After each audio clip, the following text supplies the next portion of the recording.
Welcome to this episode of What's on My Mind with Kaleb Paddock. I'm Kaleb Paddock, the founder of 10 Talents Financial Planning. And what's on my mind today is the topic of salary negotiation, particularly when you're changing jobs and you receive an offer, you're unsure of whether to negotiate salary, benefits, or perhaps stock.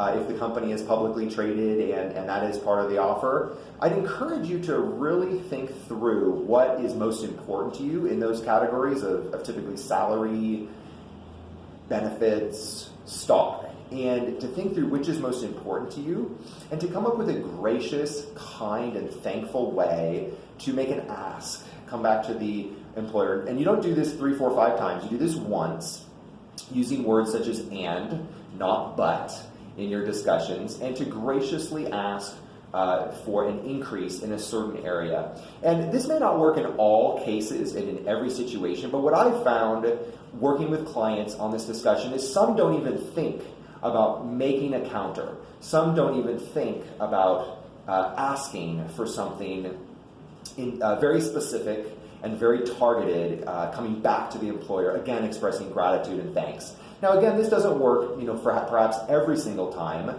but if you do it in a gracious way, you reduce the probability of having the offer revoked, and you gain the opportunity of having a higher threshold, let's say if it's salary, especially important as a younger person. If you're a younger person in your 20s and 30s, those higher thresholds of pay that you receive are going to result potentially in tens of thousands or hundreds of thousands of dollars over a working career. So I really encourage you to think about this, to not just accept an offer point blank, but to perhaps consider what a rational, reasonable negotiation may be, and to role play with your financial planner, with a close friend, with your spouse, so that you feel confident in what you're asking for, and you're very specific and you're very gracious and thankful throughout all of it. So that's what's on my mind today. Hopefully that is interesting or helpful to you in some way. I thank you for tuning in and look forward to seeing you on here again soon. Bye now.